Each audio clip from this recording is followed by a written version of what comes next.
Suelta. Dime tu verdad, baby, ven que te estás sacando. Tú no sabes cómo estoy sufriendo, yo te lo tengo que decir. Cuéntame, tu despedida para mí fue dura. Será que te llevo a la luna y yo no supe hacerlo así. Te estaba buscando por la calle gritando, eso me está matando. Oh no, te estaba buscando.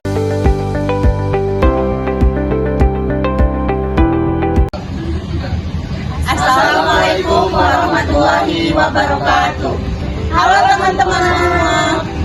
Kami mahasiswa D3 Teknologi Pakai Kertas angkatan baru 2023 kelas B. Di sini kami menjelaskan tentang pemisahan dan pemurnian pada industri kimia, terutama pada pembuatan pulp dan kertas. Nah, sebelum masuk ke materinya, perkenalkan nama saya Muhammad Rasid dengan NIM 2307012743. Perkenalkan, saya Siti Rahma Rahab dengan NIM 2307011952. Dan perkenalkan, nama saya Putri Lolonti dengan NIM 23071936. Perkenalkan, nama saya Gista Maria Elina dengan NIM 2307013569. Perkenalkan, nama saya Azhara Fitriana Mandiri dengan NIM 2307014622. Perkenalkan, nama saya Muhammad Fauzan dengan NIM 23071439. Selamat menyaksikan.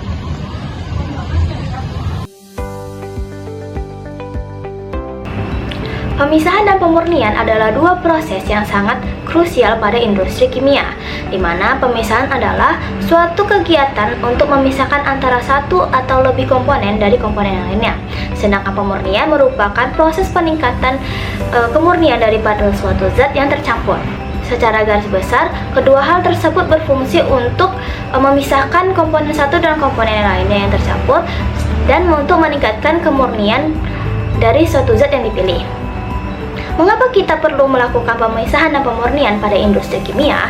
Hal tersebut disebabkan untuk meningkatkan kualitas hasil produk akhir yang didapatkan baik secara sifat fisik maupun sifat kimianya. Selain itu, juga dapat menghemat bahan baku penggunaan dan juga energi yang digunakan, serta mencegah risiko kontaminasi pada produk akhirnya. Terdapat banyak metode yang digunakan pada industri kimia dalam pemisahan dan pemurnian, tergantung pada sifat fisik dan sifat kimia dari zat yang ingin dipisahkan. Pada penjelasan video kami kali ini, kami akan menjelaskan mengenai metode-metode yang digunakan dalam proses pemisahan dan pemurnian, antara lain yaitu screening, clarifier, filtrasi, drying, dan absorpsi, yang dijelaskan secara umum dan juga diterapkan pada industri pembuatan pulp dan kertas. Screening adalah suatu unit operasi di mana suatu campuran dari berbagai jenis ukuran partikel padat dipisahkan ke dalam dua atau lebih bagian-bagian kecil dengan cara melakukan di atas screen atau screener. Nah, dengan kata lain, screening adalah suatu proses pemisahan bahan berdasarkan ukuran lubang kawat yang terdapat pada screener. Nah, bahan yang lebih kecil dan ukuran mesh atau lubang akan masuk, sedangkan yang berukuran besar akan tertahan pada permukaan kawat screener. Nah, fungsinya itu screening atau penyaringan merupakan pemisahan berbagai campuran partikel padatan yang mempunyai berbagai ukuran bahan dengan menggunakan screener. Nah, proses screening juga digunakan sebagai alat pembersih, pemisah kontamin yang berukuran berbeda dengan bahan baku. Nah, screening memudahkan kita untuk mendapatkan suatu bahan dengan ukuran yang seragam. Nah, suatu metode pemisahan berbagai campuran partikel padat sehingga didapat ukuran partikel yang seragam serta terbebas dari kotoran yang memiliki ukuran yang berbeda dengan menggunakan alat screener. Nah, jenis alat screening itu adalah yang pertama adalah real screen, yang kedua vibrating screen, yang ketiga adalah revolving screen, yang keempat adalah rotary drum screen, yang kelima adalah disc screen, dan yang terakhir ada outflow screen. Baiklah, di sini saya akan menjelaskan materi tentang clarifier. Clarifier adalah suatu alat atau sistem yang berfungsi untuk memisahkan partikel padatan dan cairan, terutama pada proses pengolahan air dan limbah. Biasanya proses ini menggunakan pengendapan yang melibatkan gaya gravitasi, di mana air yang bersih akan naik ke atas. Proses ini bertujuan untuk menjernihkan air dengan melalui beberapa tahapan proses, yaitu mulai dari flokkulasi, koagulasi, dan sedimentasi, di mana partikel-partikel padatan itu akan berubah menjadi liquid bersih yang jernih. Adapun jenis-jenis alat dari clarifier yaitu terbagi menjadi dua. Yang pertama yaitu berdasarkan fungsinya terbagi menjadi dua. Yang pertama yaitu primer dan yang kedua yaitu adalah sekunder. Sedangkan berdasarkan jenisnya clarifier terbagi menjadi empat. Yang pertama yaitu melingkar, yang kedua yaitu persegi panjang, yang ketiga yaitu vertikal, keempat yaitu dissolved air flotation. Baiklah, saya akan menjelaskan tentang filtrasi. Filtrasi adalah proses pemisahan campuran padatan dan cairan dengan cara melewatkan campuran tersebut melalui media penyaring. Proses filtrasi ini biasanya banyak digunakan di berbagai industri seperti dalam pemurnian air minum, pemisahan kristal garam dari cairan, dan juga digunakan di pabrik kertas. Proses filtrasi ini dibantu dengan tenaga dorong seperti beda tekanan yang disebabkan oleh gravitasi atau tenaga putar. Biasanya proses filtrasi ini dilakukan ketika jumlah padatan dalam cairan relatif kecil dibandingkan dengan cairannya. Adapun fungsi dari alat filtrasi ini adalah untuk memisahkan zat padat atau zat cair dalam campuran melalui media filter berpori. Selanjutnya itu ada jenis-jenis alat filtrasi. Adapun jenis-jenisnya yaitu ada gravity filter, flat and frame filter, beach filter, press filter, rotary vacuum drum filter, rotary disc filter, magnetic filter, membrane filter, dan juga filter pad and panel. Adapun jenis filtrasi yang biasa digunakan dalam industri pulp adalah rotary drum vacuum filter. Dalam industri pulp dan kertas, pemisahan dan pemurnian melalui filtrasi merupakan langkah yang sangat penting untuk memastikan proses produksi berjalan lancar serta menjaga kualitas produk dan efisiensi operasional. Proses ini terlibat dalam banyak tahapan, termasuk pemisahan serat dari bahan kimia yang digunakan dalam proses produksi pulp, pemurnian air yang digunakan dalam produksi, serta pengolahan limbah. Rotary vacuum drum filter ini digunakan untuk memisahkan pulp dari black liquor. Pemisahan ini sangat penting karena serat yang telah bersih akan diproses lebih lanjut menjadi kertas. Sementara black liquor dikirim ke recovery boiler untuk pemulihan bahan kimia. Filter ini menggunakan prinsip vakum untuk menarik cairan hitam keluar dari campuran pulp. Nah, pulp yang dihasilkan harus dicuci untuk menghilangkan sisa black liquor dan bahan kimia lainnya. Proses ini menggunakan sistem pencucian dan filtrasi untuk memastikan pulp bebas dari residu kimia sebelum masuk ke tahap pemutihan atau bleaching. Pada umumnya, rotary drum vacuum filter adalah sebuah alat filtrasi yang berbentuk drum yang biasanya digunakan untuk memisahkan padatan dan cairan yang wujudnya slurry. Rotary drum vacuum filter ini beroperasi berdasarkan prinsip vakum untuk memisahkan padatan dari cairan. Alat ini terdiri dari drum besar yang berputar secara terus-menerus di dalam larutan. Ada dua jenis-jenis absorpsi, yaitu absorpsi fisik dan absorpsi kimia. Absorpsi fisik merupakan absorpsi di mana gas terlarut dalam larutan penyerap tidak disertai dengan reaksi kimia. Contoh reaksi ini adalah absorpsi gas H2S dengan air, metanol, dan propilin karbonas. Penyerapan terjadi karena adanya interaksi fisik difusi gas ke dalam air atau pelarut gas ke fase cair. Absorpsi fisik adalah proses absorpsi yang berlangsung secara fisika yang terjadi hanyalah kelarutan solut dalam solvent. pada di mana pickup gas zone. yang larut dalam Pickup solvent zone memiliki adalah zona solubility umpan, dalam solvent di yang lebih mana besar terjadi daripada gas proses lainnya. pembentukan lapisan Kedua, padatan absorpsi pada kimia filter. merupakan absorpsi di mana gas Drum terlarut dalam sebagian larutan terendam penyerap dalam disertai dengan tangki adanya yang reaksi berisi kimia. slurry, Keuntungan campuran absorpsi pulp kimia dan ini air. untuk meningkatkan Ketika drum koefisien perpindahan berputar, massa gas, sebagian dari permukaannya perubahan akan ini masuk ke disebabkan dalam makin slurry besar luas tersebut. efektif permukaan.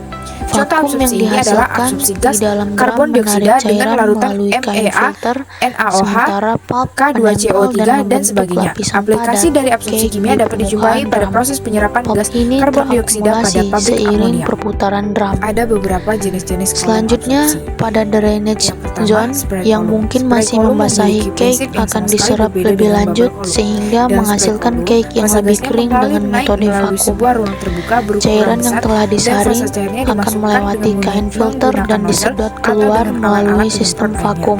Cairan yang Sementara dimasukkan dalam padatan berupa pulp cake butiran-butiran tetap di arus permukaan jatuh dengan drum. arus yang berlawanan arah. Selanjutnya atau itu current. akan Dengan terjadi arus gaya proses gas pengeringan yang pulp. naik ke atas, Saat drum nozzle terus didesain berputar untuk dan keluar menguraikan dari cairan slurry, menjadi vakum tetap tetesan-tetesan berfungsi kecil dalam sehingga jumlah yang lapisan besar. pulp yang Untuk satu menempel lagi, pada dua filter aliran semakin tertentu, kering. tetesan yang berukuran lebih Udara kecil yang akan ditarik memberikan oleh vakum luas kontak akan antara membantu fase mengurangi mengikat kadar yang lebih air di besar. dalam Meskipun vakum begitu, tersebut. seperti yang kita Kemudian, jumpai dalam bubble jika column, diperlukan, kehati-hatian maka dalam mendesain tahapan harus selanjutnya dilakukan yaitu agar tahapan tetesan pencucian yang dihasilkan mana tidak berfungsi selalu untuk halus hingga menghilangkan akan kotoran terbawa yang oleh menempel pada aliran cake. arus berlawanan yang Selanjutnya, dilakukan pengeringan kembali pada dry zone, bubble column dan yang terdiri dari terakhir ruang-ruang yaitu terbuka berukuran pelepasan besar yang cake pada dilalui cake oleh fase removal cair zone, yang mengalir ke dalam di mana ruang-ruang ini akan pula gas terjadi akan proses disebarkan ke dalam pengupasan fase cair atau discharge. dalam bentuk Setelah drum gelembung-gelembung halus. berputar sepenuhnya Gelembung-gelembung keluar gas kecil dari akan tangki memberikan slurry, luas kontak yang lapisan diinginkan. pulp yang telah Gelembung-gelembung kering yang naik dikupas menimbulkan dari aksi permukaan pencampuran drum di dalam menggunakan fase cair pisau sehingga pengupas atau mengurangi blade. resistensi fase Proses cair ini tersebut memisahkan terhadap lapisan transfer massa. pulp dari filter, Bubble column juga sehingga digunakan pulp untuk dapat memisahkan diambil komponen untuk proses berdasarkan selanjutnya. perbedaan komposisi kesetimbangan antara fase cair Nah, dan uap. setelah cake Adapun terlepas, aplikasi bagian filter yang pada bersih bubble kembali column dalam berputar skala industri menuju salah tangki satunya slurry, adalah siap dalam untuk proses memulai destilasi. siklus filtrasi Destilasi berikutnya. minyak mentah yang Kain sering filter disebut juga dapat sebagai dibersihkan menara dengan destilasi. aliran air Menara atau destilasi udara ini biasanya untuk berukuran menjaga kinerjanya. diameter 2-5 meter Nah, dengan proses tinggi ini antara akan 5 sampai berlangsung 15 secara meter. terus-menerus Masukkan karena ke drum dalam yang menara selalu berupa cairan berputar jenuh sehingga yang menghasilkan dengan sedikit output pulp yang pengurangan konstan tekanan selama akan proses membentuk uap. Menara berjalan. ini memiliki dua arus keluaran. Arus Nah, atas mengandung kondisi komponen yang vakum lebih diciptakan volatil, oleh sementara kerja arus dari bawah pompa terdiri dari vakum, komponen yang lebih berat. sehingga filtrat akan tersedot Kelebihan menembus dari bubble filter column dan ini terkumpul di yaitu bawah mengalir ke reaksinya filter yang sederhana. receiver. Yang kedua itu Yang ditampilkan efisiensinya pada yang tinggi. gambar adalah Adapun bagian kekurangan dari alir bubble column proses ini filtrasi, yaitu di mana pertama, dapat filtrat terjadi yang black tertampung pada filter leasing. receiver Yang kedua akan itu dipompa oleh filtrat penurunan pump tekanan yang cukup menuju tinggi. tangki filter. Di sisi lain, untuk mengkondisikan filtrat receiver menjadi vakum, maka digunakan vakum pump yang mana setelahnya juga digunakan separator untuk memisahkan air atau filtrat yang masih mungkin terbawa bersama udara. Demikian merupakan typical skate dari pengoperasian rotary drum filter. Akan tetapi juga ada tipe lain, yaitu tipe breakward, yang mana sebagian filtrat akan dikembalikan ke bagian pickup untuk dijadikan bibit lapisan sehingga dapat mempercepat proses pembentukan cake. Baik, selanjutnya untuk tipe-tipe discharge atau pelepasan cake dari filter, ada beberapa jenis opsi. Semua itu tergantung pada kebutuhan proses. Adapun jenis-jenisnya yaitu knife discharge filter, blower discharge filter,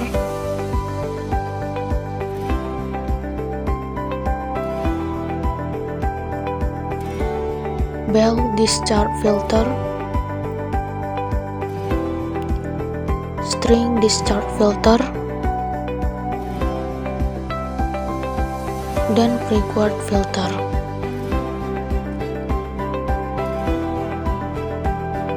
Berikut ini merupakan salah satu contoh dari produk rotary drum vacuum filter yang merupakan karya dari Andritz Technology.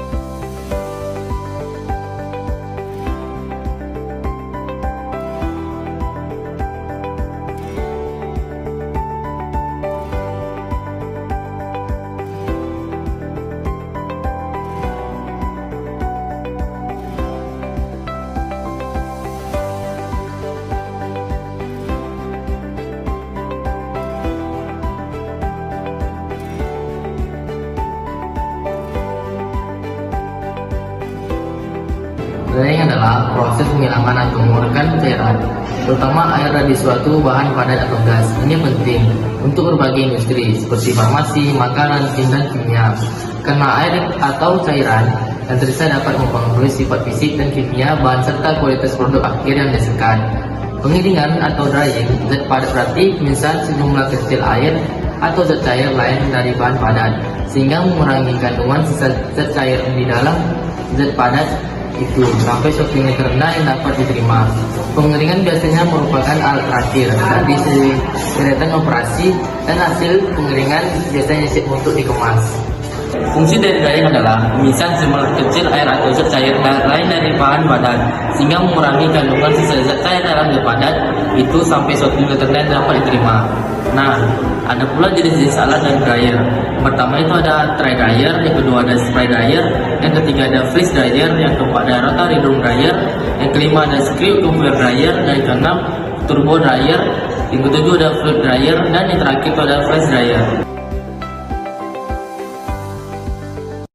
Absorpsi gas dikenal sebagai perpindahan massa atau penyerapan gas.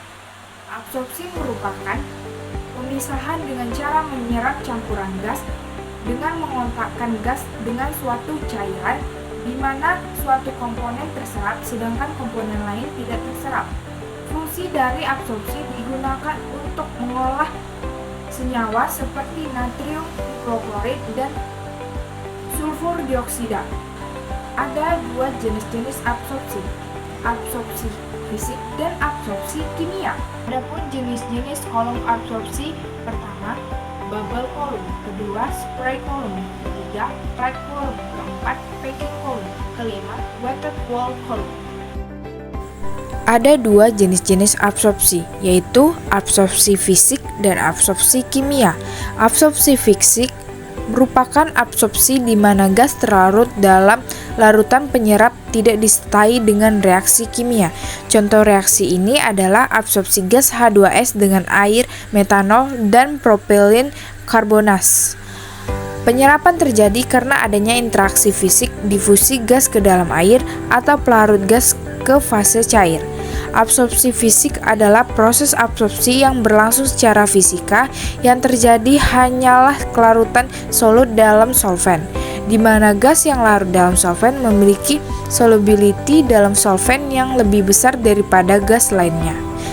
Kedua, absorpsi kimia merupakan absorpsi di mana gas terlarut dalam larutan penyerap disertai dengan adanya reaksi kimia. Keuntungan absorpsi kimia ini untuk meningkatkan koefisien perpindahan massa gas. Sebagian dari perubahan ini disebabkan makin besar luas efektif permukaan. Contoh absorpsi ini adalah absorpsi gas karbon dioksida dengan larutan MEA, NaOH, K2CO3, dan sebagainya. Aplikasi dari absorpsi kimia dapat dijumpai pada proses penyerapan gas karbon dioksida pada pabrik amoniak. Ada beberapa jenis-jenis kolom absorpsi. Yang pertama, spray column. Spray column memiliki prinsip yang sama sekali berbeda dengan bubble column. Dalam spray column, fasa gasnya mengalir naik melalui sebuah ruang terbuka berukuran besar dan fasa cairnya dimasukkan dengan menggunakan nozzle atau dengan alat-alat penyemprot lainnya. Cairan yang dimasukkan dalam berupa butiran-butiran halus jatuh dengan arus yang berlawanan arah atau kanten current. Dengan arus gaya gas yang naik ke atas, nozzle didesain untuk menguraikan cairan menjadi tetesan-tetesan kecil dalam jumlah yang besar. Untuk suatu laju aliran tertentu, tetesan yang berukuran lebih kecil akan memberikan luas kontak antara fase melintang yang lebih besar. Meskipun begitu, seperti yang kita jumpai dalam bubble column, kehati-hatian dalam mendesain harus dilakukan agar tetesan yang dihasilkan tidak selalu halus sehingga akan terbawa oleh aliran arus berlawanan yang bergerak. Kelebihan spray column ini, yang pertama, penurunan tekanannya rendah.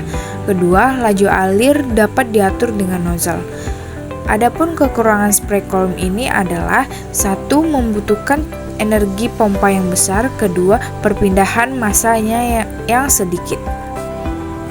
Selanjutnya Selanjutnya ada bubble column. Bubble column terdiri dari ruang-ruang terbuka berukuran besar yang dilalui oleh fasa cair yang mengalir ke dalam ruang-ruang ini. Pula gas akan disebarkan ke dalam fasa cair dalam bentuk gelembung-gelembung halus.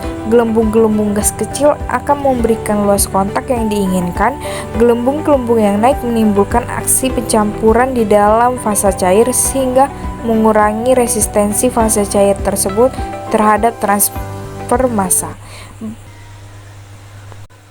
Bubble column juga digunakan untuk memisahkan komponen berdasarkan perbedaan komposisi kesetimbangan antara fasa cair dan uap. Adapun aplikasi pada bubble tower dalam skala industri, salah satunya adalah dalam proses destilasi. Destilasi minyak mentah yang sering disebut sebagai menara destilasi. Menara destilasi ini biasanya berukuran diameter 2-5 meter dengan tinggi antara 6-15 meter. Masukan ke dalam menara berupa cairan jenuh yang dengan sedikit pengurangan tekanan akan membentuk uap. Menara ini memiliki dua arus keluaran. Arus atas mengandung komponen yang lebih volatil, sementara arus bawah terdiri dari komponen yang lebih berat. Kelebihan dari bubble column ini yaitu kontraksinya yang sederhana, yang kedua itu efisiensinya yang tinggi. Adapun kekurangan dari bubble column ini yaitu pertama dapat terjadi back missing, yang kedua itu penurunan tekanan yang cukup tinggi.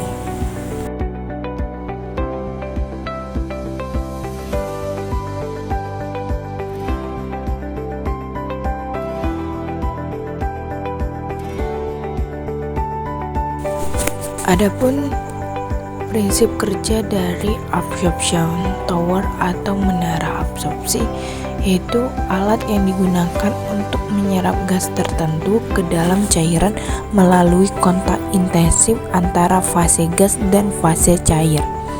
Proses kerja dimulai dengan gas mentah yang mengandung komponen target seperti karbon dioksida, sulfur dioksida, atau amonia masuk dari bagian bawah menara.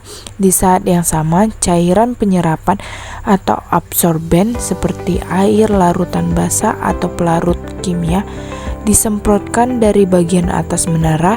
Saat gas bergerak ke atas dan cairan turun ke bawah dalam pola aliran berlawanan arah atau disebut counter current flow.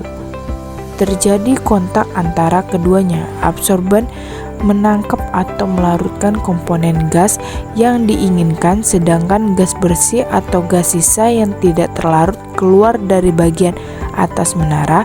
Untuk meningkatkan efisiensi penyerapan, menara biasanya dilengkapi dengan tray atau plat berlubang atau packing material pengisi yang memperbesar luas permukaan kontak antara gas cairan. Setelah proses, cairan yang telah menyerap gas akan dikumpulkan di bagian bawah dan dapat dialirkan ke unit pemrosesan selanjutnya, seperti regenerasi absorben. Menara absorpsi banyak digunakan dalam industri kimia, pengolahan gas alam, dan pengendalian emisi gas.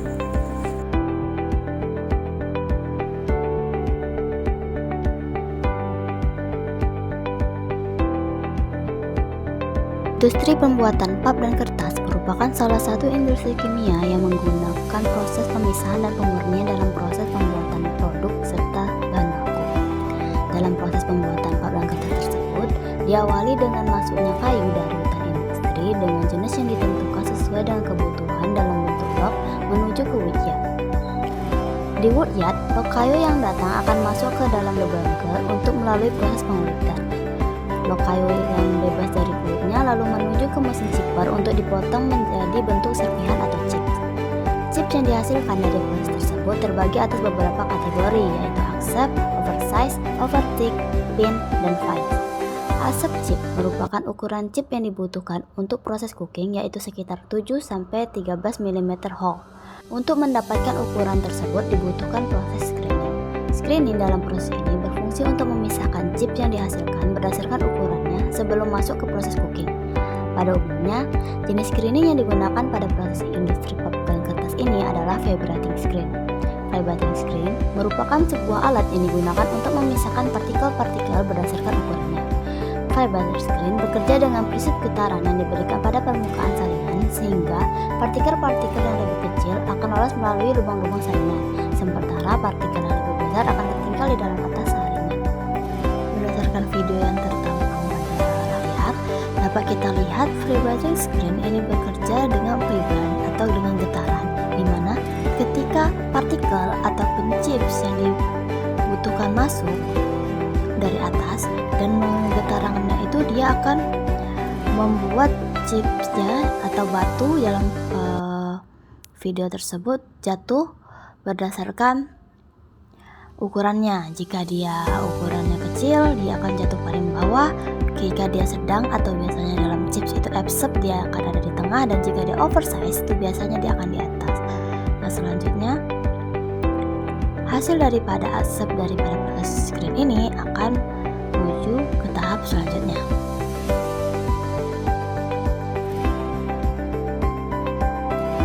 Ice cream bekerja dengan memanfaatkan drum silinder berputar yang berfungsi sebagai media penyaring. Material berupa seleri atau cairan masuk melalui inlet dan diarahkan ke dalam drum yang berputar secara kontinu. Saat drum berputar, cairan dan partikel kecil yang ukurannya lebih kecil dari lubang drum akan lolos dan dikumpulkan di bagian bawah sebagai filtrat. Sementara itu, partikel atau padatan yang lebih besar tertahan di permukaan drum dan terbawa oleh rotasi menuju ujung drum. Secara bertahap, material yang tertahan tersebut akan dibuang melalui outlet khusus di bagian akhir drum. Untuk mencegah penyumbatan, beberapa rotary screen dilengkapi dengan nozzle air bertekanan yang menyemprot permukaan drum selama proses berjalan. Filtrat yang lolos diarahkan ke proses selanjutnya, sedangkan padatan atau limbah yang tertahan dapat diolah lebih lanjut atau dibuang. Proses ini berlangsung secara otomatis dan kontinu, membuat rotary screen ideal untuk berbagai aplikasi pemisahan di industri seperti pengolahan air limbah, pulp dan kertas, serta industri makanan.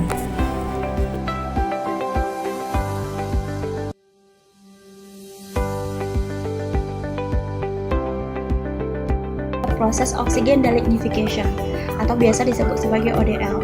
ODL merupakan suatu tahapan proses antara cooking dan bleaching, tempat di mana sebagian sisa lignin dari proses cooking dihilangkan dengan menggunakan gas oksigen dan larutan alkali. Tujuan dari proses ODL ini menurunkan lignin dari 43,9% ke 50% dan mengurangi penggunaan bahan kimia pemutih dalam proses pemutihan atau bleaching. Kemudian ada proses pre-bleaching. Pulp yang keluar dari ODL tadi tidak langsung mengalami tahapan bleaching, tetapi diperlakukan terlebih dahulu di dalam tahapan pre-bleaching. Fungsi dari pre-bleaching ini yaitu membersihkan pulp dari liquor yang terikat, penggunaan bahan kimia kembali dalam liquor, membuat substansi sebagai bahan bakar, dan mengurangi pembuangan atau dilusi pada meal. Tujuan dari pre-bleaching ini yaitu menurunkan soda loss yang terikat ke dalam pulp dengan target kurang dari 12 kg per ADT agar mengurangi konsumsi ClO2. Target yang harus kita capai dalam ODL ini, brightness-nya itu harus 50-52%, konsistensinya harus 30-32%, inletnya 6-7, press-nya 160 bar, dan speed-nya 8,5 rpm. Nah, di dalam proses bleaching ini terdapat 4 tahap. Tahap pertama yang dinamakan dengan tahapan D0, tahap kedua EO, tahap ketiga D1, dan tahap keempat D2. Bleaching ini merupakan proses pemisahan sisa lignin dari pulp yang berasal dari proses oxygen delignification dengan menggunakan bahan kimia pemutih seperti ClO2, O3, dan H2O2 hingga dihasilkan pulp yang berwarna putih sesuai dengan tingkat kecerahan yang diinginkan. Tujuan dari bleaching ini yang pertama, mendapatkan brightness akhir sekitar 90%, Kekuatan pulpnya dengan viskositas 500 desimeter/3 per kilogram memperoleh pulp yang bersih kurang dari 2 mm/2 per kilogram kotoran. Di dalam slide ini terlihat perbedaan antara warna pulp step by step. Step pertama, pulpnya itu berwarna brown. Step kedua, pulpnya sudah mulai menguning.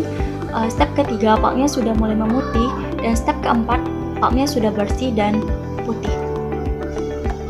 Tahapan dalam bleaching. Secara tipe, tahapan bleaching itu dibagi menjadi dua. Yang pertama itu ada penghilangan lignin menggunakan ClO2 pada D0 dan D1 stack, menggunakan ozon pada oksigen delignification, menggunakan kaustik dan oksigen pada EO stack. Yang kedua, ada pemutihan pulp menggunakan ClO2 pada D1 dan D2 stack, menggunakan H2O2 pada EO stack. Prinsip bleaching. Yang pertama itu mewarnai unbleached pulp, penghilangan lignin pada tahapan bleaching, dan yang ketiga, lignin yang tertahan pada tahapan bleaching. Di tabel ini ada pulp bleaching chemical, di mana di sini ada stack, nama, dan juga chemical. Mulai dari C, itu namanya elemental klorin, chemicalnya Cl2, untuk E alkaline extraction, chemicalnya NaOH, untuk H hypochlorite, untuk D chlorine dioxide, untuk O oksigen, untuk P peroxide, dan untuk Z adalah ozon. Yang saya sebutkan tadi itu merupakan pulp bleaching chemical yang sering digunakan. Nah, kita masuk ke tahapan bleaching. Tahap pertama itu adalah tahap D0 yang merupakan tahapan penting dalam proses penghilangan lignin. Proses penghilangan lignin ini dilakukan dengan menggunakan klorin dioksida. Pemakaian klorin dioksida bergantung pada kandungan lignin yang tersisa di dalam pulp atau biasa disebut sebagai kappa number.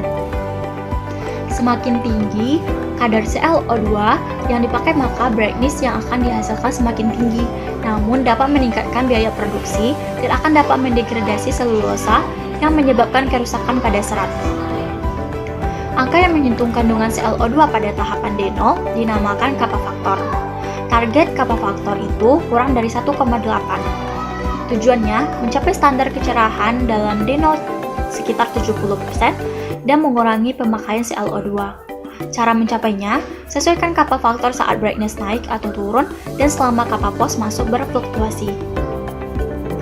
Target yang harus kita capai dalam tahapan D0 itu brightness-nya maksimal 70%, pH-nya 1,5-3, temperatur 40-70, konsistensi 10-15, time-nya 0,5-1,3 hours.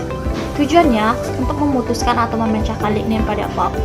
Cara pencapaian, menjaga brightness pada pos 2 oksigen besar dari 50% dan soda carryover-nya kurang dari 10 kg per ADT dalam Na2SO4. Tahapan yang kedua ada tahapan EOP stack. Tahapan kedua dalam proses bleaching ini berfungsi sebagai penghilangan lignin dengan menggunakan bahan kimia kaustik dan O2 dan sudah mulai memutihkan pulp dengan menggunakan H2O2 atau peroxide. Proses oksidasi kimia seperti klorin, oksidasi, peroxide, dan hypochlorite yang digunakan setelah tahapan ekstraksi merupakan bahan-bahan kimia yang mahal. Konsumsi bahan kimia tersebut menjadi tinggi jika tidak ada tahapan ekstraksi yang mengeluarkan lignin dan beberapa hemiselulosa dari pulp. Bahan kimia yang digunakan dalam tahapan EOP ini, yang pertama itu adalah NaOH yang berfungsi menetralkan pH, membentuk garam sodium, dan reaksi di atas dapat mengaktifkan lignin yang tersisa. Hal-hal yang mempengaruhi penambahan NaOH di EOP state itu, yang pertama dosis ClO2, yang kedua pH pulp saat masuk ke EOP stack, yang ketiga lignin yang terbawa dari D0 stack. Kemudian ada hal-hal yang mempengaruhi penambahan peroxide di EOP stack. Yang pertama, brightness masuk ke EOP stack, pH pulp saat masuk ke EOP stack, dan lignin yang terbawa dari D0. Target yang harus kita capai dalam tahapan EOP stack ini, brightness-nya itu harus mencapai 75-80%. Tujuannya, menghilangkan lignin terlarut dengan kaustik dan mulai mencerahkan pulp. Cara mencapainya, memantau tekanan oksigen dari oksigen plant. Di sini ada EOP stack condition, di mana NaOH-nya itu sekitar 10-20 kg per ADT, pH akhirnya sekitar 10,5-11, temperatur 70-85, waktunya 60-90, konsistensinya 10-13%, tekanannya 0 sampai 400, oksigen 3 sampai 5, H2O2 1 sampai 5, dan MgSO4 0 sampai 2. Nah, dari gambar ini dapat disimpulkan bahwa semakin tinggi temperatur, maka semakin rendah kappa number-nya. Jika retention time-nya lama, maka pH-nya tinggi, dan kappa number-nya tentunya rendah. Kemudian kita masuk ke tahapan D1. Tahapan D1 ini merupakan tahapan penghilangan lignin dan merupakan proses pertama dalam pemutihan pulp. Bahan kimia yang digunakan dalam tahapan D1 ini adalah ClO2. Klorin dioksida adalah suatu bahan pemutih yang memurnikan pulp dan memberikan brightness yang tinggi tanpa memberi pengaruh terhadap sifat-sifat kekuatannya. Target yang harus dicapai dalam proses D1 ini, brightness-nya itu besar dari 89,5%, pH-nya 3,5 sampai 5, temperatur 55 sampai 80, konsistensi 10 sampai 15, retention time-nya 2 sampai 5 hours. Tujuan dari tahapan D1 ini bebas dari senyawa lain yang mengandung warna lain pada pulp, serta sisa fragmen lignin, efek dramatis pada pengembangan brightness, dan juga tujuannya itu tanpa merusak yield atau kekuatan pulp secara signifikan. Cara mencapainya, pertahankan brightness EOP 75-80%, standar ISO, pH-nya sekitar 4-4,5, temperatur tower EOP lebih tinggi dibanding temperatur tower D0. Tahapan D2 stack merupakan tahapan pemurnian pulp dengan menggunakan klorin dioksida setelah D1.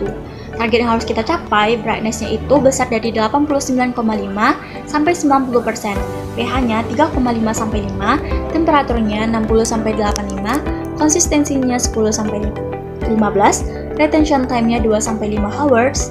Tujuan dilakukannya tahapan D2 ini agar pulp itu bebas dari senyawa lain yang mengandung warna lain pada pulp serta sisa fragmen lignin.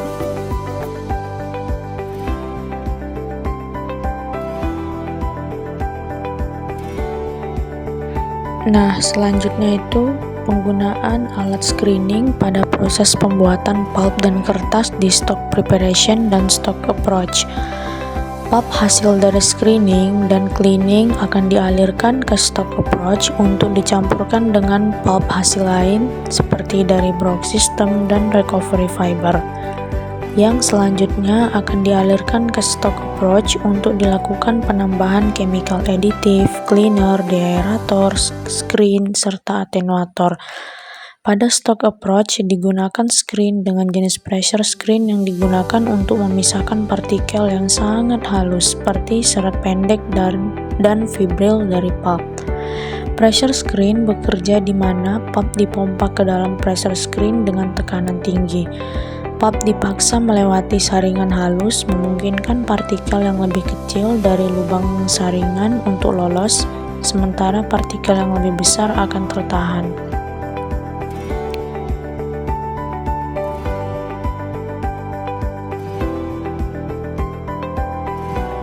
Nah, selanjutnya proses pembuatan pulp dan kertas di paper machine pre-drying.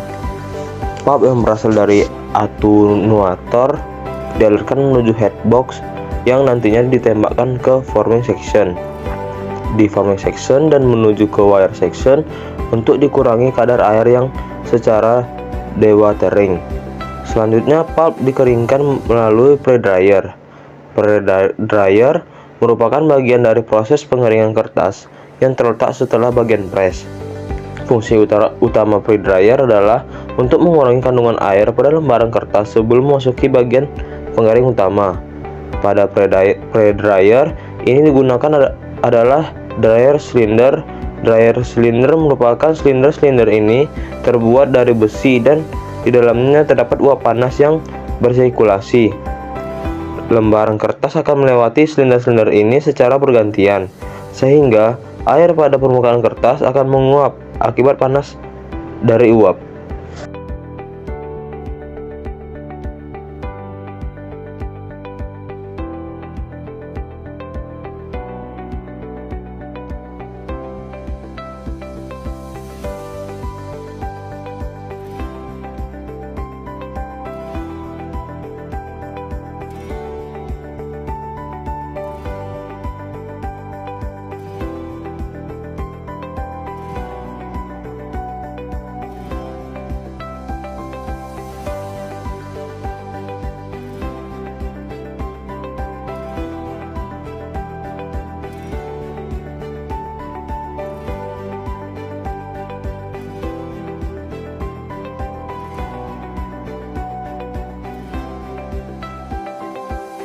Setelah dilakukannya pre-dryer, sheet pulp akan masuk ke sizer untuk ditambahkan coating ataupun filler untuk memperkuat dan meningkatkan kualitas kertas.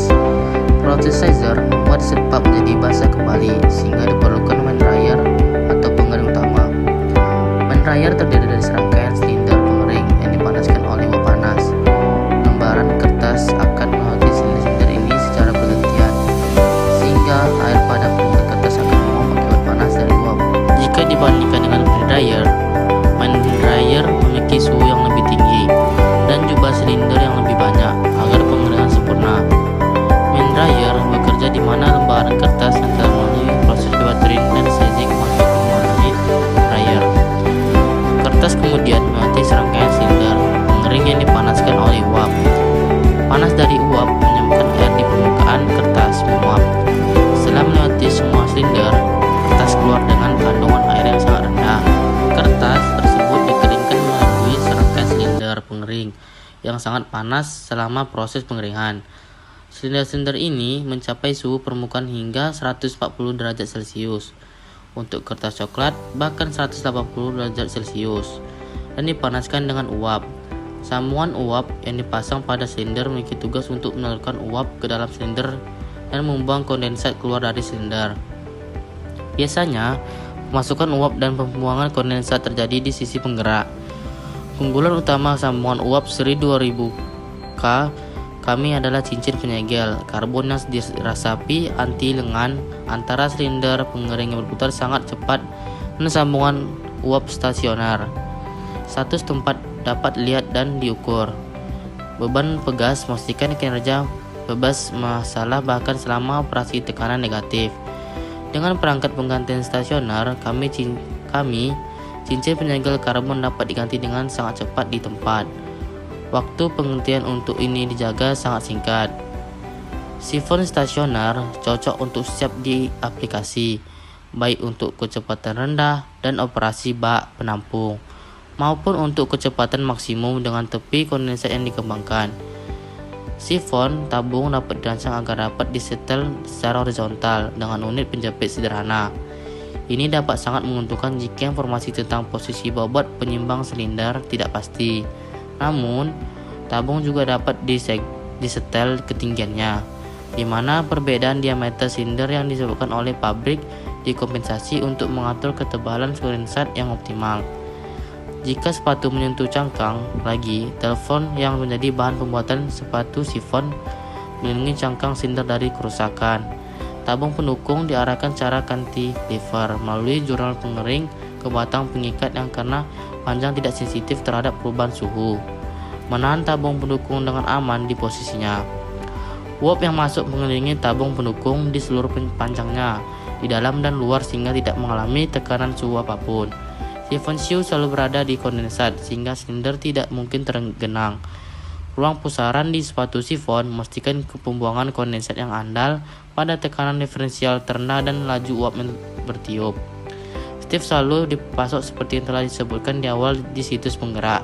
Dalam kasus jaring yang sangat lebar, terutama di surat kabar lalu lintas, yaitu silinder pengering yang sangat panjang pembuangan kondensat disusun secara bergantian di sisi depan dan sisi penggerak. Untuk pengeringan seragam jaringan kertas, di sisi penggerak setengah dari pengering karenanya dilengkapi dengan sambungan uap, gabungan setengah pengering lainnya memiliki pembuangan kondensat. Di sisi depan sambungan uap seri 2000K dari void menjamin kapasitas silinder pengering yang optimal. Mereka bekerja pada tekanan diferensial terendah, yaitu dengan pengambatan energi yang tinggi, mengurangi waktu henti dan karenanya juga kerugian produksi dan meningkatkan kapasitas produksi mesin kertas. Setelah sheet pulp kering sempurna dan membentuk kertas, lembaran tersebut akan melalui proses calendering dan reel yang selanjutnya disiap dipasarkan.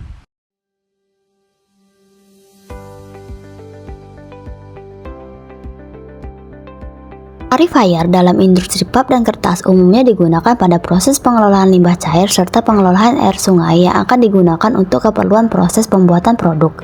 Pada pengelolaan air limbah digunakan jenis clarifier melingkar. Clarifier melingkar yang dimana prinsip kerjanya didasarkan pada pengenapan gravitasi, di mana partikel padat yang lebih besar atau berat akan mengendap ke dasar tangki dengan bantuan agregator yang berputar. Selain itu, diperlukan pembentukan lumpur oleh bakteri untuk menghilangkan solid yang tersuspensi, yaitu dengan menggunakan aerobik atau anaerobik. Lihat pada video yang terpampang pada layar merupakan clarifier melingkar yang biasa digunakan pada industri pulp dan kertas. Pada video tersebut, kita dapat melihat komponen-komponen yang dimiliki oleh clarifier melingkar seperti tank, agregator, electric panel, full span, electric rack drive, brake mount rail, dan juga terdapat inlet dan outlet valve-nya. Adapun proses yang terjadi pada clarifier melingkar tersebut di mana air limbah atau air sungai akan masuk ke dalam clarifier melingkar sampai tanda batas yang dibutuhkan. Setelahnya akan terjadi proses mekanik dari agregator, yaitu perputaran agregator, sehingga mempermudah proses sedimentasi lumpur-lumpur yang terbentuk dari aerator, juga aerobik dan anaerobik bakteri-bakteri yang menghasilkan flok-flok sehingga terjadilah sedimentasi.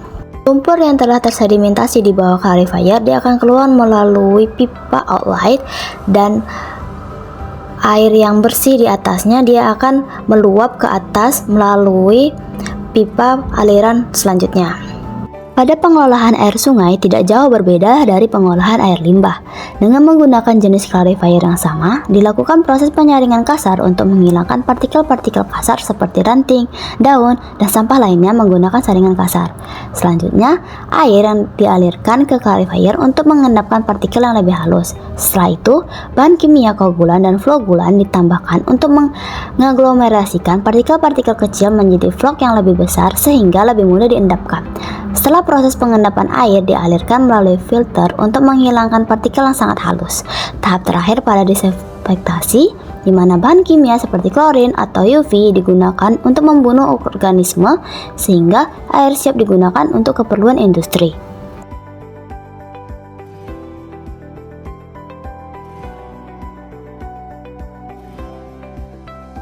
Selanjutnya ada proses absorpsi pada industri pulp dan kertas. Absorpsi pada industri pulp dan kertas digunakan pada penyerapan gas buangan seperti SO2 dan H2S. Alat yang digunakan pada absorpsi ini adalah absorption tower, bekerja dengan prinsip mengalirkan gas buangan secara kontinu ke dalam menara yang berisi cairan absorben. Cairan absorben ini akan menyerap komponen gas yang diinginkan sehingga gas buangan yang keluar akan lebih bersih, baik dalam bentuk paket, plat, atau spray. Sekian penjelasan kami tentang pemisahan dan pemurnian. Terima kasih telah menonton. Sampai jumpa.